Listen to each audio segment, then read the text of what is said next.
On the 8th of August 2008, the same day that the 2008 Beijing Olympic Games kicked off, the Russian army launched its full-scale invasion of Georgia.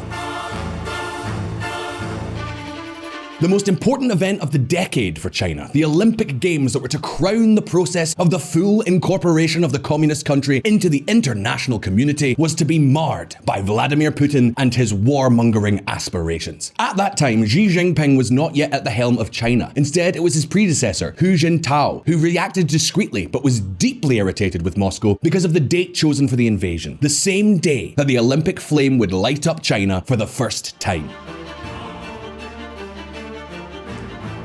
It seems, VisualPolitik community, that although much has happened since then, some habits never change. As if it were a kind of deja vu, Putin made the decision to invade Ukraine just at the time when China was hosting another Olympic Games, the Beijing 2022 Winter Games. In fact, it is believed that Xi Jinping asked the Russian leader to postpone his invasion until after the closing of the Games. And whether or not this is true, the point is that only 4 days after the closing of these Games, Putin's hordes were launched on Ukraine. Since then, the attitude of the People's Republic of China had been tremendously ambiguous and erratic, but one thing has become very clear. Xi Jinping is moving further and further away from his predecessors. During all this time, throughout a year of war and despite the terrible crimes committed by the Russian army, the Chinese dictator has remained silent and on the sidelines, at least until now. This image will surely take a long time to be forgotten. Yes, that's right, the image that some doubted would happen and that others announced as inevitable finally came to pass. The dictators of China and Russia, Xi Jinping and Vladimir Putin, together at a bilateral summit in Moscow just 1 year after the start of the war. It was not the first time they have met since the beginning of the invasion, but it was the first time they met at the highest level and within the framework of a bilateral summit. Perhaps for this reason, many have interpreted Xi's visit to Moscow as an endorsement of Putin, a way to legitimize the Russian leader on the international scene and perhaps also to whitewash his operations. Even more so when the visit took place only a few days after news stories like this one broke.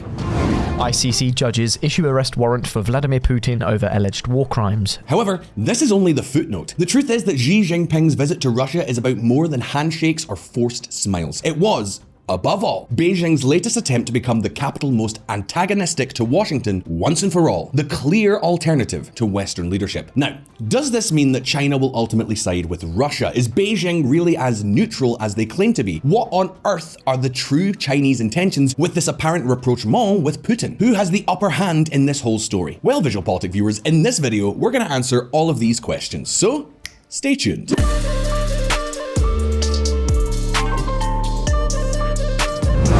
The Multipolar Order.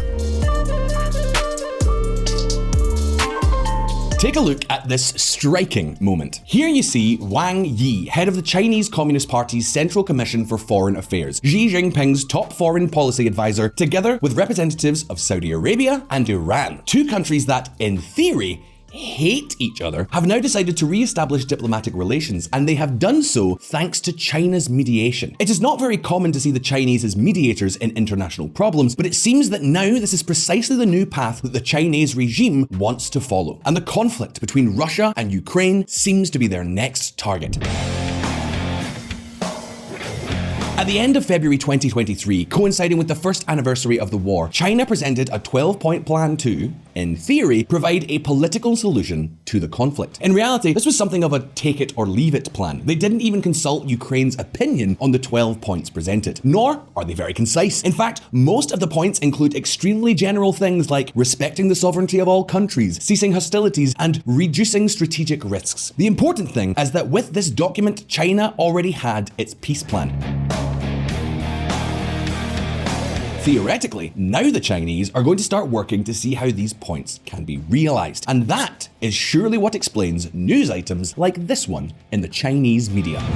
European leaders' trips to China highlight Beijing's role as a peace promoter. Como saben, la semana que viene viajaré a la capital de Beijing en viaje oficial y en ese sentido quiero agradecer lógicamente al presidente chino Xi Jinping su invitación, porque creo que es importante que desde Europa afiancemos una cooperación entre Europa y China ante retos globales que trascienden las fronteras. But of course, the doubt, the big question mark in this whole story is, can we really consider China as a neutral player between Russia and Ukraine, capable of acting as a mediating country in this conflict? Well, what can I say? Words like these ones probably don't help.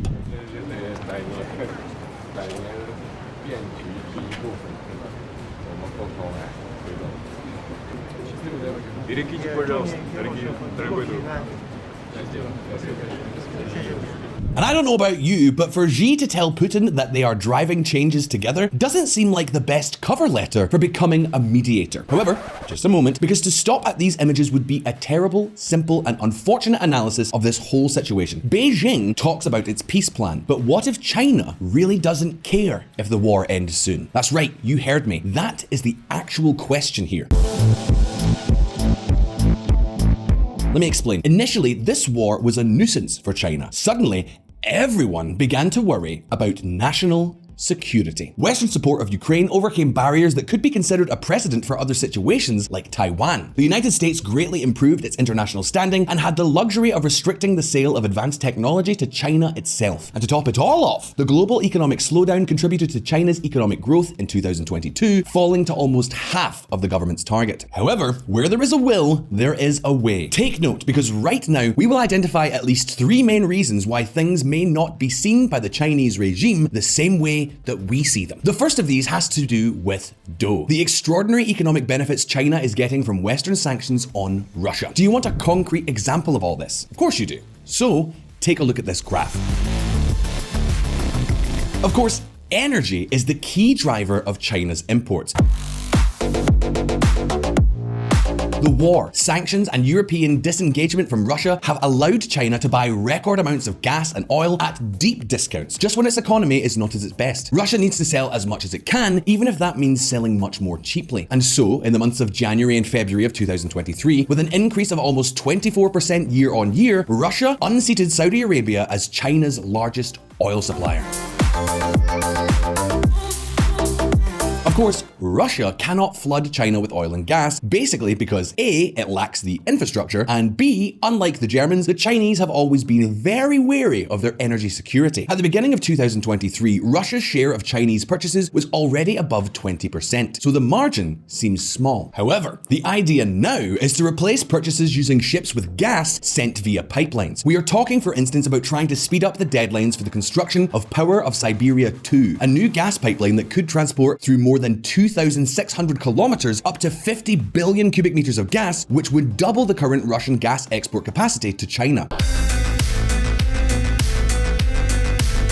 Of course, there is one problem. Chinese estimates are to import 38 billion cubic meters of gas by 2025, while the Russians aspire to be able to sell them 98 BCM by 2030. And with oil, it is a very similar story. Let's just say there is a massive divide between what China wants to buy and what Russia wants to sell. So for the Chinese to agree to further increase their energy exposure to Russia, the Kremlin will have to commit to much lower prices, give guarantees, and jump through the hoops of whatever King Xi says. Because don't forget one thing, this is not a relationship between equals. The special relationship between Russia and China may end up making the former a kind of vassal state of the latter. And this is, in fact, the second great advantage that the war could have for China, a much greater political influence, a new degree of influence that they have themselves have dubbed the Multipolar Order.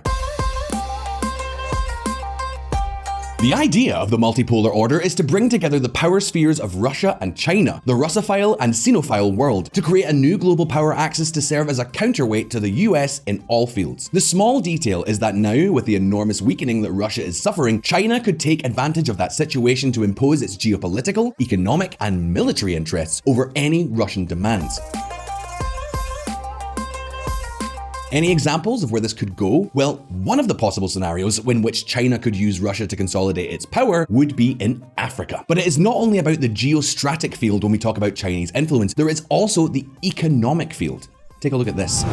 Putin told Xi Russia's ready to switch to yuans in foreign trade. Basically, what this change would imply is that Russia would stop trading in dollars with countries in Asia, Latin America, and Africa, switching to the renminbi, which is the name of China's currency, commonly known as the yuan.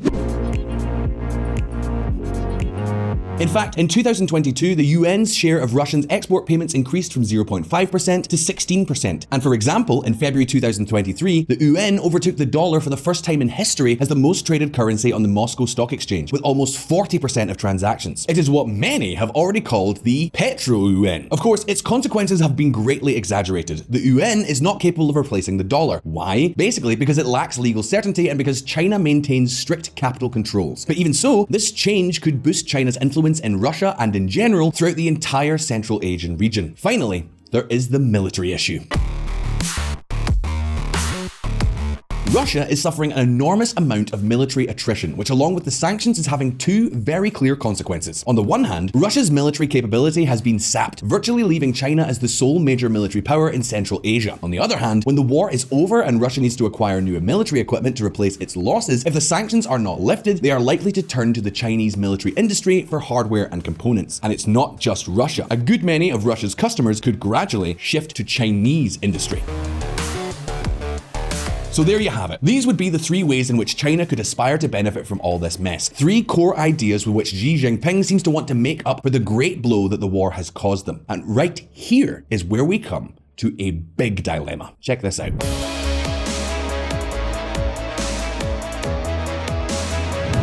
The Great Dilemma.